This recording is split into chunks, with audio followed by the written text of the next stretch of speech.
The smart money would be on Ward-Prowse. And that is why.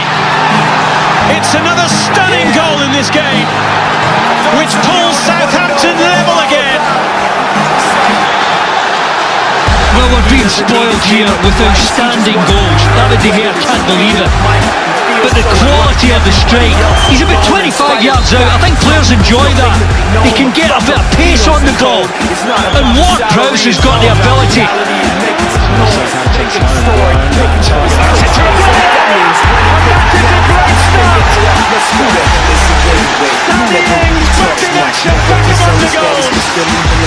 There's only one target in the box. Koscielny though, he's got to try and cut that one out.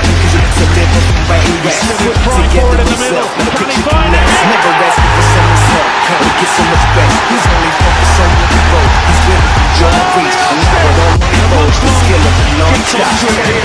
Luck, 20% skill, 15% concentrated power. He's always looking to pass the ball. I thought, get in the box, take on your man, but no, he sees Charlie after the remember the name. Is that enough for what would be a priceless win for Southampton? But it's great play by Bjornberg in the middle of the with a bit of space to line one up and score an absolute cracker. Southampton are digging in the relegation scrap and have Manchester United on the back foot at Old Trafford. What a hit from Valerie! Well, we saw a glorious goal at Newcastle the other night. This is just as good. 20% skill. He catches this. Be 100% clear, cause Roddy was ill. Who would have thought he'd be the one that set the West in flames? And I heard him wreck it with the crystal method, name of the game. Came back, dropped Megadeth, took him to church. I like Bleach, man. Ryu had the stupidest verse. This dude is the truth. Now everybody giving them guest spots. His stocks through the roof. I heard he fucking with this. They call him Ryu, he's sick and he's spitting fire. And Mike got him out the dryer, he's hot. Found him in Fort Minor with talk, but a fucking nihilist porcupine. He's a prick, he's a cock. The type women wanna be within rappers. Hope he gets shot. 8 years in the making, patiently waiting to blow. Now the record we should notice, taking over the globe. He's got a partner in crime, this shit is equally dope. You won't believe the kind of shit that comes out of this kid's throat. This is 10% luck, 20% skill, 15% concentrated power of will, 5% pleasure, 50% pain, and 100%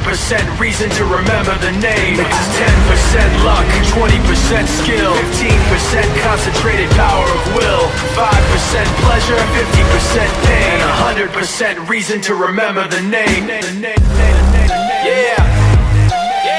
You ready? It's like this, yo. It's like this, go. It's like this, yo. Let's go.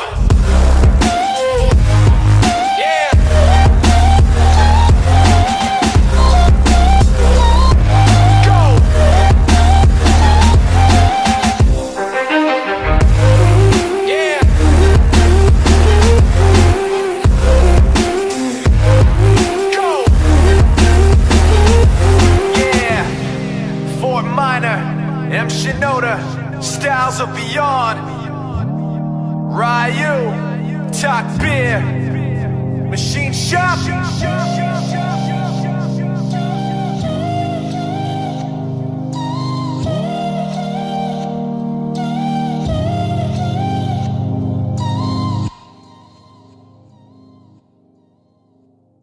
How's it going, ladies and gentlemen? It's Rooster Waddle here with episode number 1 of the Uprising Southampton FIFA 19 career mode. Now you might be asking yourself, where were you? Where were you, Rooster Waddle? Where were you? Well, I was very busy with exams and such, so I couldn't really focus on the Rayo Vallecano career mode. But since the Premier League ended, and what a Premier League season it was, I thought, why not delve into a Premier League career mode? And what better than Southampton, who all season long have struggled, which then allowed me to think of this career mode, the Uprising career mode. What is it, you're thinking? Well, it's a career mode where basically I'm putting myself on insane sliders. And when I'm saying it's not like regular other FIFA career mode YouTubers, I'm saying very difficult sliders. I play on Ultimate, very difficult sliders. I already play on Ultimate as it is. But with the sliders, even then sometimes it's easy. But I thought to myself, you know what, Southampton is struggling in real life, so why not make it realistic and make it insane sliders? So the Uprising career mode basically is just very hard sliders, as we could see. I'm setting it up right here. You could see what I'm tuning each bar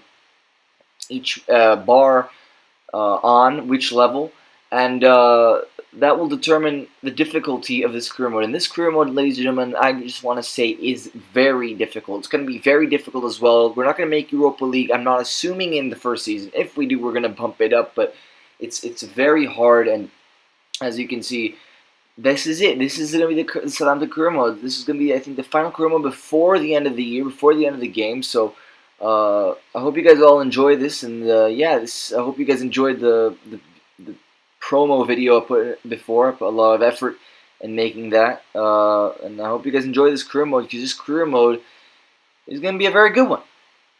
So as you can see, the first thing we have here is we go into our inbox, and we can see all of our objectives here. They want us to get to the FA Cup round of 16, finish mid-table, and in 2 seasons get to the Europa League, as well as, you know, Southampton as a club is very dependent on youth talent, and they used to bring up a lot of youth talent over the years. You know, people like Alana Chamberlain, Theo Walcott. So that's going to be a big thing we're going to do in this career mode, as well as rebuilding Southampton from the bottom. As we get into our squad hub, we see the players that are going to represent, in this case, our deadwood, which we're going to try to get rid of in the transfer window, as well as being good young talent, or not even young talent that will help us push through in the seasons ahead to get to the places we want to get to. So we can see we're looking at each player by player. We put Forster on the transfer list, as well as Rose, as well as Maya Yoshida, all these old players that don't really have a lot of influence in Southampton. And I mean, in real life, Maya Yoshida is one of the fan favorites at the club. So it is sad to see him go, but you know, this is a career where we're determined to make Southampton, to push Southampton ahead. So we need to sell some of that deadwood in order to progress forward. And we go down further down the list. There are a lot of youngsters in this team, obviously, because it's Southampton. So we put a lot of them on the loan list, as you could see. Tyrese Johnson is one of them. James Ward-Prowse is going to be a player we're going to be fully determined on to push us to meet our targets throughout this career mode. Yunusi is the player I wasn't sure if I wanted to get to sell, but as you can see here, I put him on the transfer list and brought in Sofiane Boufal, a player who, like many in this career mode, are players who have the potential to play at a high level and have the ability to play at a high level, but are just not producing. And Boufal in this career mode, since he has very great physical stats in terms of his pace and very good technical stats in terms of the dribbling and passing, I thought, why not bring him back?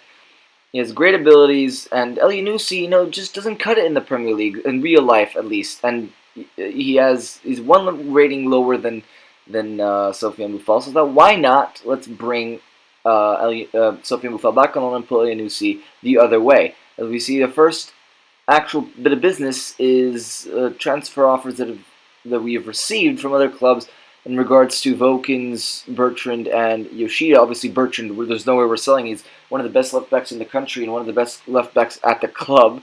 The Maya Yoshida, although we are selling, as we delegated the transfer, as we had also Everton on our backs there to sign Maya Yoshida. And they came and for 6.1 million offer, which we delegated previously, and we came back negotiating since we thought that I thought there was a possibility maybe to bump that value up. So as you can see, I put a 7 million offer in. They said 6.4. They did not want to meet the 7 million, and I put 6.8 in. They did not budge. Marco Silva did not budge, so I just agreed. 6.4 million we're selling Maya Yoshida for, as we get all these different scout reports back for all these players that I've been tracking. And you'll see in a moment's time which players I've been tracking for this career mode in order to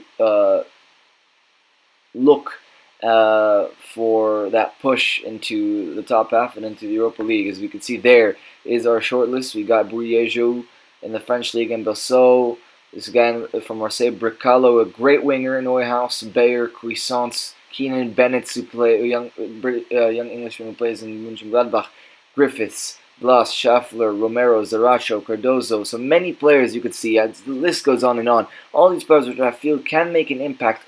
Some of them are not even high rated, but some of them have great potential. So the type of players that I believe can push the team forward, almost a similar rebuild to, I would say, what Ole Gunnar Solskjaer is doing in Man United, as you're about to see semifinals of the European International Cup. We go 1-0 up, but we lose 4-3 on penalties. So we lose the international finals. We lose the preseason tournament, although we get a fair bit of budget afterwards. I think 1.2 million, 2.4 million. Yes, I was saying, like Solskjaer, we're rebuilding, where we're bringing young talent in, players who are willing to work hard for the club in order to see the club moving forward. As you can see, I was trying to get a right winger, and I was thinking between Jared Bowen, who's had an absolute terrific season also in real life, and Josip Brekalo, who have very similar characteristics in terms of their pace and their great technical ability. And Jared Bowen is a guy that in the Championship has been tearing it up. Teams like Crystal Palace and Tottenham Hotspur have been wanting this guy and he's been on the radar for quite a long time. So I was thinking to myself, why not bring this guy in? He's very pacey. He has a great, in real life, if you've ever seen him play, he has a good physical, low build, similar to what Wayne Rooney is, like, that little bulldog sort of physical build. As we see that for the transfer, we exchange Elyounoussi plus a bit of cash, and they accept. Elyounoussi was that deadwood I was talking about, so I was meaning to sell him on, and that's what we did, as we come back with the player negotiations, as he wanted an important first-team role, and I offered him a 5-year deal, and he accepted. Did not want a release clause. That was not part of the offer. 75 rated, 21 years old. We went for him over Brekalo, because Brekalo was way overpriced in comparison to Jared Bowen, and he's a British guy, so we want to bring him in and sort of change and mold the squad and bring all these British talent. As you see, we changed his number to number 11. That's going to be his number for the season. And so we want to bring all this British talent, but the following is not one of those examples. We're trying to go for this young Belgian center back in the shape of Bernal. Obviously, he's not an immediate impact for the team, but he's going to be, a guy who's sporadic, as we see here in the squad role, a guy who comes on and off, plays regularly in cup competitions, but in terms of the league, he's going to be on and off sometimes. He's going to sometimes play, sometimes not. We have Stevens, Wesley Hoots on loan. We have Vestergaard and Bednarek. So we don't really need center backs, but I thought, why not bring another one in just to grow and rely on in the future. So our third signing in this transfer window is Daniel James. Now Daniel James has been on the radar of quite a lot of Premier League clubs this season, because he is deemed the next Gareth Bale. I mean, at least in his playing style that he has. A very fast player and very pacey player, goes past many players and has great technical abilities in terms of where he is in front of goal and how he picks up passes and creates goal scoring opportunities. Man United in real life are going for him, including many other clubs. So we thought, why not bring this guy in? So we, as you see here, we're in the player negotiations tab. I think we signed him for his valuation. As we now in the player negotiations tab, he wanted a sporadic first team role, a sporadic team role like Bernal, and we gave him the number 20. I think it was in the end. Yes, so good little options there. Jared Bowen on the wing and Daniel James on the other wing. Daniel James is also sort of like Bernal, although he's a British talent, someone that we could rely on in the future, someone who will regularly play in cup games, but will not start the first season. We're going to rely on the players like we have, like Redmond. Redmond will probably be in this career mode for a long time because he's a great player. We sort of mold our own team. We see that with the 5-2-3, and we said to change it, a more Rooster style of play. As you remember, maybe if you remember watching the Rayo Vallecano career mode, a way that we can exploit the opposition in terms of playing in the diamond up front. So we played a 4-3-3 holding, I think it was, and we put Lamina in the lineup because we had too many defenders, and I thought for a team that is, we want to be up there. We don't want to stay down there. We need to play more attacking from the beginning of the season. We don't want to start playing more defensive. We'll start playing defensive if we struggle. That's only if. So, I thought, why not play attacking from the get-go? And that's what we did. As we set up the training sessions here, we put Obafemi, who's going to be a great player we're going to rely on in the future, a young Irishman, 17-year-old who had his breakout season this season with Southampton. He's going to be a player we're going to rely on heavily. Jan Valerie's there as well, a great young player.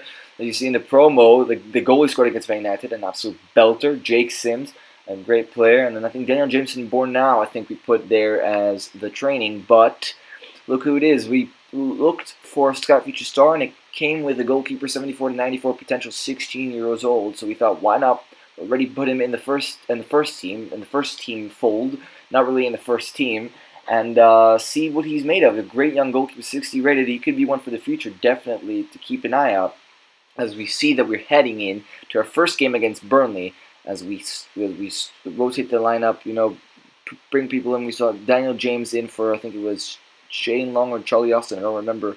Charlie Austin, that bench as well. So let's hope and we can see what we can do here today.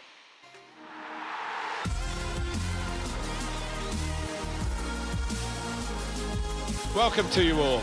Alan Smith alongside me, Martin Tyler, and welcome to you all to Premier League football again.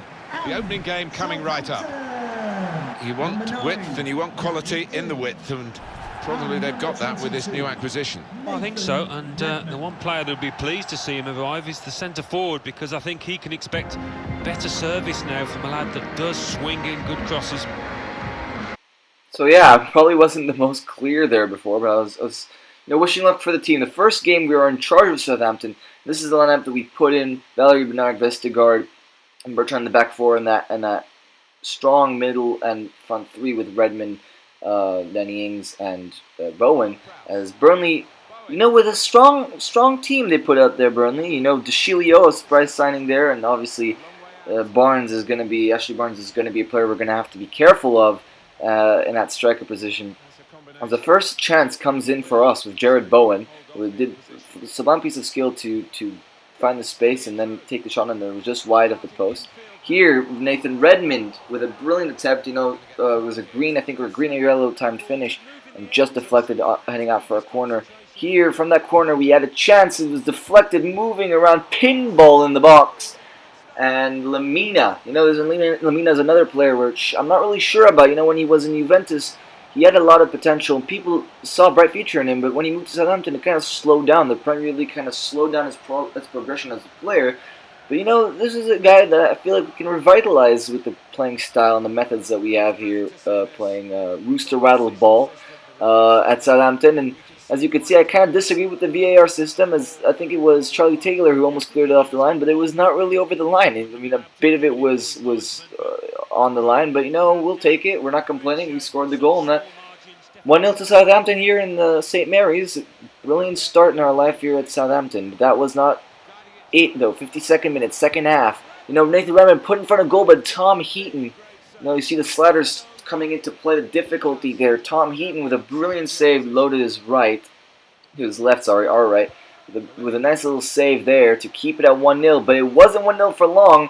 As Angus Gunn, I think it's ironic about Angus Gunn there is that Angus Gunn in real life does the same thing against Bournemouth. I saw the derby there, Southampton-Bournemouth, in real life a couple of weeks ago. He spilled the balls right into the path of Callum Wilson. He does it wasn't only in that game, he does it a lot. So it was kind of ironic to see that the first goal conceded in our Southampton career mode was fairly realistic, as we're trying to make this a struggle like it is in real life to get a good Premier League spot. As you see, Burnley made the score 1-1, and you saw me committing there with Jan Bednarik, which resulted in Ashley Barnes getting a second goal of the game. And this is the type of things I'm trying to explain. This is not going to be an easy career mode, although Jan Bednarik made a huge mistake committing. I didn't mean to select Jan Bednarik there. I meant to attack him with Vestergaard, but left the space. Vestergaard almost managed to put a foot in, but again, Angus Gunn could be doing better, but that was it for the game. That was it for full time. 2-1 the final whistle goes, and we lose our first game here at home against Burnley. And you see, this result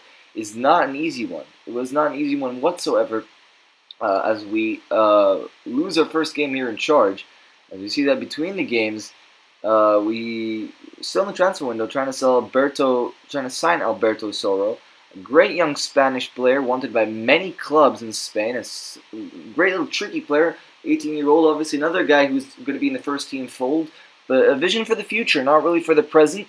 And that's going to be a guy that we're going to depend on, again, in our cup competitions and coming off the bench sometimes. So Alberto Storo, our fourth signing of the episode, and what a great guy. We'll hope that he could be for this Southampton career mode. As you see, we negotiate with him and get him 6.1 thousand a week, and we give him the number 8. We're not changing his kit number. Number 8 suits the Spanish guy. Let's hope he could be our next Iniesta or our next little magician in the middle of the park for years to come. As we see that our second out of 3 games here today is against Everton and Goodison Park, as we make a bit of rotations. Charlie Austin coming in to the fray, as Danny Ings didn't really make a great impact, and neither did Shane Long coming off the bench in that 2-1 defeat. So I thought to myself, Everton have tall back line with Mina and Keane. I thought we needed at least a physical guy there to bully them in the box in the shape of Charlie Austin. And Charlie Austin, what used to be a great striker in QPR, kind of slowed down a bit as his age kind of I guess beckoned on him or like influenced him. Not the greatest striker anymore, but still a guy that we could use coming off the bench, or sometimes being a kind of a rotation role for us here. You see that Richarlison's going to be the main threat for Everton today, as according to the commentators. This is what we line up. Nothing really different except Austin up top. Jared Bowen getting another strike in the wing, as we could see there. First chance comes to us. Jared Bowen starts the attack, finds it to Ward-Prowse, and finds it Charlie Austin, but his left-footed timed shot was not great. 15 minutes in, we get another chance here against Pickford, and that was a brilliant little skill to drag the ball with Højbjerg, and then the skill to open up and find that corner. But as you can see, Armina blocks it. Charlie Austin dodges out of the way. Armina blocks it with his forehead, so keeps it 0-0 here. And from that, Everton came up attacking, and this is absolute brilliant play. Theo Walcott, I know he played at Arsenal, but brilliant little move to combine there and find the space to get the goal in. And this kind of got me thinking. Angus Gunn made, although we are playing the sliders, and I don't have anything against Angus Gunn, he's kind of making a lot of mistakes, stuff that I think could be avoidable if we put any other keeper. McCarthy is available, so next game I think what we will see different is definitely a different goalkeeper playing, as Angus Gunn looks a bit dodgy in the game. As you can see again, that's not his fault. Ryan Bertrand's there, but I think still could be a bit better. If he comes out at least a bit out. I didn't press Y, but just being a bit more imposing. I don't know why Lamina and I think it was Ward-Prowse or Jared Bowen marked the tall Michael Keane, but he makes it 2-0. He knows we struggle here. Sliders again, showing the struggle. Tom Davis as well as Daniel James coming in for Jared Bowen, as you're about to see there. Jared Bowen coming up. Daniel James coming in, the second appearance. Last game he played, but didn't really do anything, but this is his second appearance. Now, 82nd minute, though, we thought that maybe Daniel James could have an impact, but it was not actually meant to be. Another brilliant goal by Everton. It was actually Tom Davis, the Everton substitute, who made an impact couple minutes after coming in. And this is a brilliant play by Everton all around. You see, I'm thinking of making substitutions of changing people, but at the end, again, Angus Gunn was there. He was there. The shot was to him, and things could have been better with Angus Gunn. And what's ironic about this is you're about to see that I found a bit funny. That's why I'm including this clip in. Is the second we kick off, Lamina is taking a couple steps, trying to beat it, and literally, I think it was, Tom Davis was a bit pleased, overexcited with his goal. He just went fully committed and uppercutted our player Mario Lamina. Took his eye out almost, as you're about to see. It looks like he clawed his face. It was pretty funny. And that was it for full time. 3-0 the final score. Again, not the greatest start. 2 from 2 defeats in our first 2 games as manager. Rooster, wow, not the greatest start. Goodison Park was never going to be easy. None of this was going to be easy, especially facing against Everton, who are a pretty decent side who guaranteed make top 7 every year. And therefore, we lost 3-0, especially with the sliders not making it easy. And I thought to myself, we need a new striker. Charlie Austin was not doing it. None of them were doing it. I brought in Shane Long. None of them were really making the impact I desired. So I thought, why not bring another player from the Championship, another pretty cheap option. We exchanged him with Charlie Austin. Shea Adams, the top scorer of the Championship last season, wherever you're watching it, I don't know, the 18-19 season.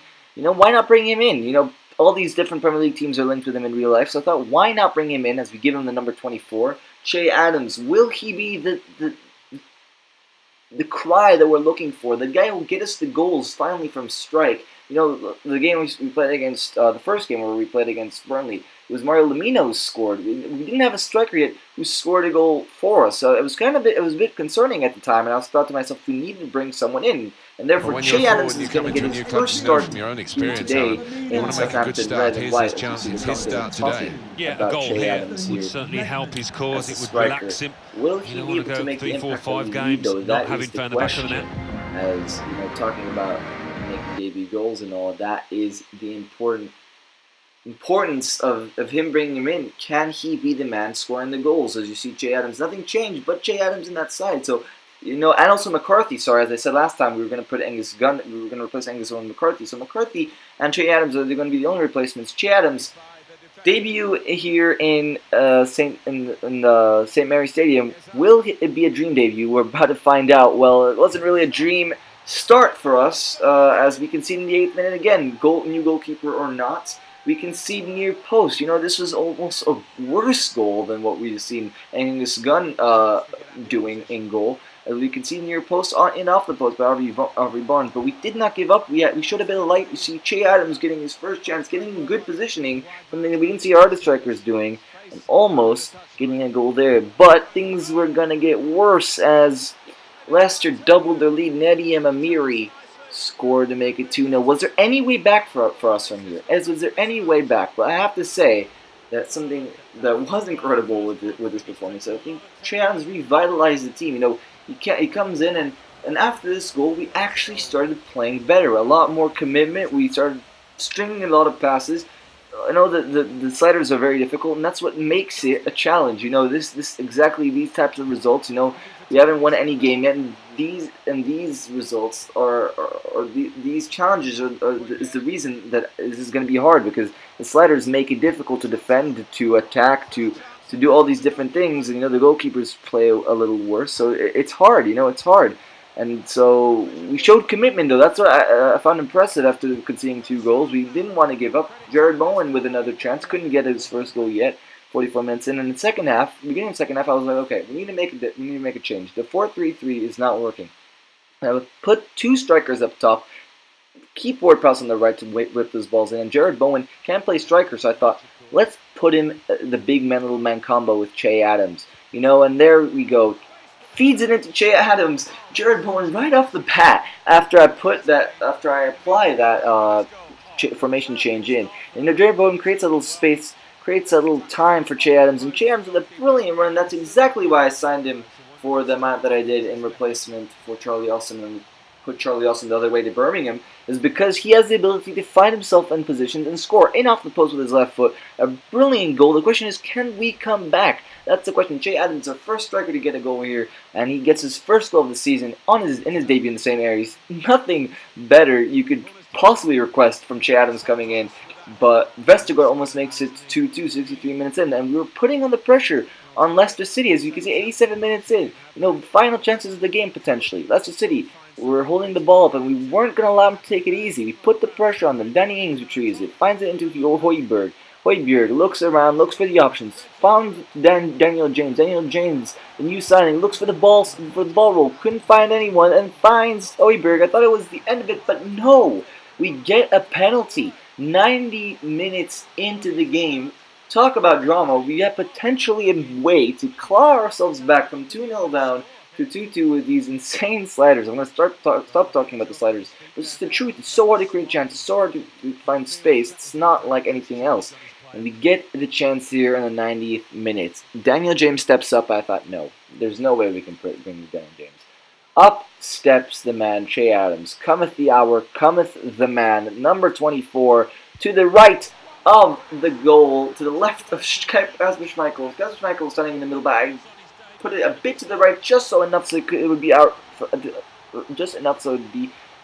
outreaching the grasp of Kasper Schmeichel, and Che Adams runs to the substitute to celebrate with him. So the hero of the game is Che Adams after a sublime a sublime debut. Nothing else you could say. Nothing short of a sublime debut you could even possibly say for Che Adams. As that is our final game of the day. So if you guys enjoyed this episode, I hope you guys leave a like and subscribe. This is it for the first episode of the Uprising Southampton career mode. I hope you guys enjoyed as we have our last training session, as well as we set up our scouting network you're about to see in England and in Ireland. But if you guys enjoyed it, please hit the like button, subscribe, hit the notification bell, as this is going to be a great series, and I hope you guys enjoyed, and stay tuned for episode 2. Peace.